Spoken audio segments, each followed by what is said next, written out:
Bonjour à tous, donc on se retrouve cet après-midi pour une recette qui va intéresser beaucoup les enfants et beaucoup les gourmands. Et voilà, donc c'est une recette de crutella, on va dire, je sais pas, de pâte à tartiner crue, noisettes, amandes. Moi je vais me servir en fait aussi des noix de cajou avec qui me restaient d'hier et de ma crème de cajou pour le crumble aux fraises et de noix d'Amazonie que j'ai fait tremper ce matin parce que j'avais pas beaucoup d'amandes et de noisettes. Donc voilà, les noisettes ont trempé toute la nuit, noix de cajou et noix d'Amazonie aussi. Donc on va tout mettre ensemble, tout mettre dans le blender. Donc pour cette recette, il vous faut les noisettes et les amandes. Il vous faut le cacao cru. Donc vous avez différents emballages. Voilà, j'en ai plusieurs, mais c'est celui que j'ai là. Il va vous falloir du beurre de cacao cru. Le beurre de cacao cru, je vous montre. Ça rentre dans pas mal de recettes. Moi, je m'en sers très peu, parce que ça va faire 6 mois que j'ai le sachet. Donc c'est des petites pastilles en chocolat comme ça. Et il suffit de le faire fondre. Voilà. Donc là, on avait 2 cuillères à soupe. Je pense que je les ai là, de beurre de cacao cru. Alors, il y a plein de recettes. Moi, en général, je vous donne des recettes que j'ai testées, que j'ai modifiées. Donc, la recette de base et beaucoup de recettes que j'ai trouvées, c'était à partir de dattes. Je suis pour en général, mettre des dattes au lieu du sucre de fleur de coco ou de choses comme ça. Mais déjà, le sucre fleur de coco, j'aime beaucoup, puisque c'est un sucre super bon pour la santé, qui ne provoque pas de pic de glycémie. Et en fait, les dattes, j'ai trouvé que dans cette préparation-là, c'était très difficile à mixer. Déjà, il faut mixer les amandes. Donc, au lieu des dattes, on prend le sucre de fleur de coco. On va prendre une cuillère à café de vanille, un petit peu de sel rose de l'Himalaya et voilà. Et un petit peu d'huile de coco. Alors là c'est pareil, il m'en reste un petit peu, donc je vais la mettre. Donc on va tout mettre dans le blender. Alors hop, on met toutes les noix dans le blender. On va mettre les 2 cuillères à soupe. Donc j'aurais bien mesuré quand même pour essayer d'être le plus juste possible dans les proportions, parce que c'est un de mes défauts, c'est de faire tout à la louche. Et après, quand il faut que je donne les proportions, donc j'ai fait très attention depuis le début du confinement, où je vous livre mes recettes, de justement être très à cheval sur les recettes. Alors là, c'est vrai que j'avais fait plusieurs tests, mais pas très concluants. Donc là, j'en refais un petit peu en direct, avec le sucre de fleur de coco, puisque voilà. Donc là, sachant que la cuillère, il en restait quand même un petit peu. Voilà, on va être au bout, ça va être parfait. Voilà, comme ça, je vais terminer ce sucre de fleur de coco. On va le laisser comme ça, le temps de finir. Voilà. Alors, on va mettre le beurre de cacao cru. Hop, on va en avoir un petit peu plus. Bon. 2. Donc, je vais regarder avec 3 ce que ça fait. Voilà. Le reste, on va le laisser durcir, c'est pas grave du tout.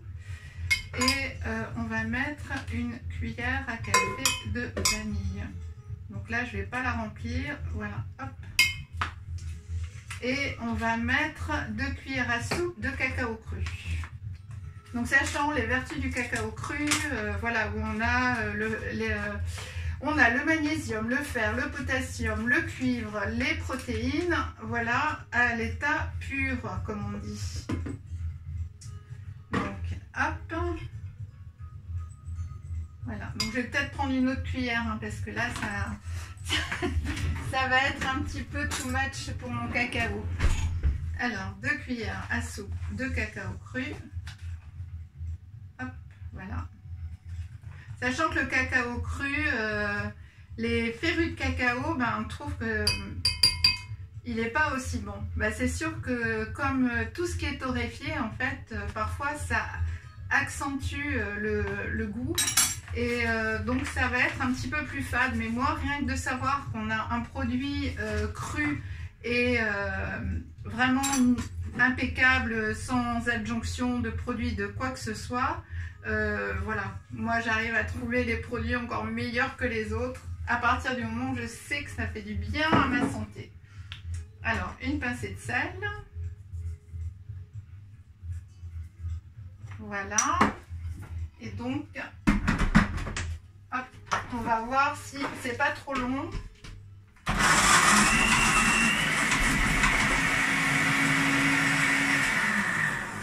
Donc on va rajouter un tout petit peu d'eau.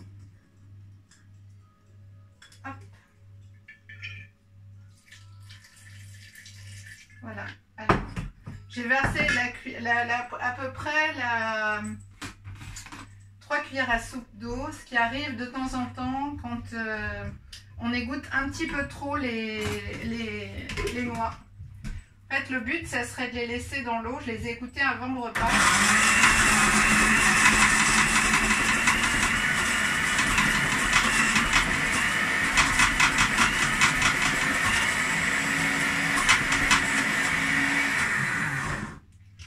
Voilà, on va y arriver, je le sais.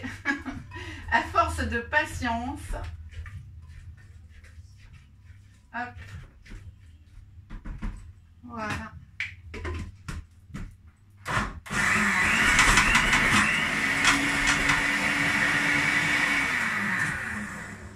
Donc ça, je le mettrai dans la recette, c'est-à-dire de les égoutter juste avant de le composer. Hein, parce que là, en fait, on va mettre du coup un petit verre d'eau. Là, je vois ce que ça fait normalement.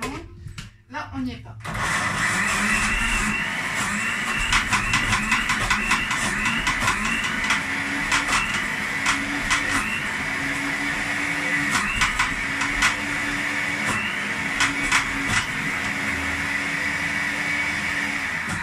Voilà, là, on va y être. Encore un tout petit peu. Je suis désolée pour le bruit. Ouais, c'est un petit peu le revers de la médaille de cette cuisine crue. C'est le bruit des robots, mais bon, en même temps, on ne rate rien. Que quand on fait cuire, on peut laisser cramer, et là, c'est...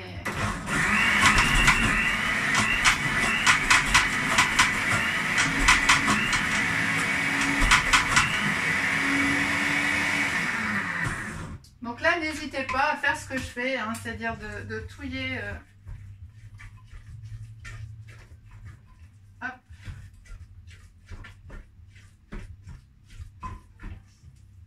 Du coup, je vais peut-être rajouter mon beurre de coco qui me reste.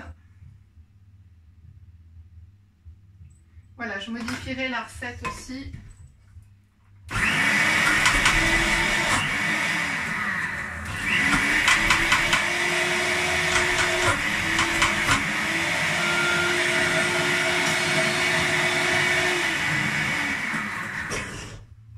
Donc là, on y est presque.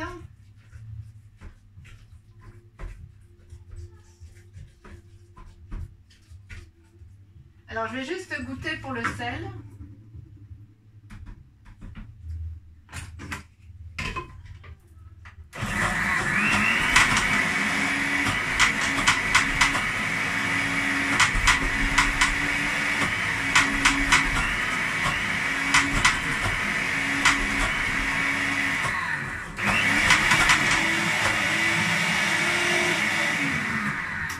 Voilà, donc je vais vous montrer parce que là, je sens que la recette, elle va être longue. Alors, on va aller chercher au bout.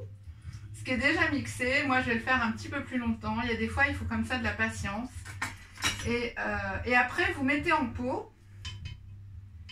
Et en fait, cette crème, elle peut se conserver. Alors, je vais aller chercher au fond. Je vois qu'au fond, on est à la crème. J'y suis pas encore là. Voilà. Donc, je vais vous montrer. Voilà. Donc, on est là en forme de crème. Voilà, donc ça c'est vraiment délicieux. Voilà, donc après vous mettez dans un petit pot et vous consommez dans les 15 jours, 2 à 3 semaines sans problème si vous le laissez bien au frais.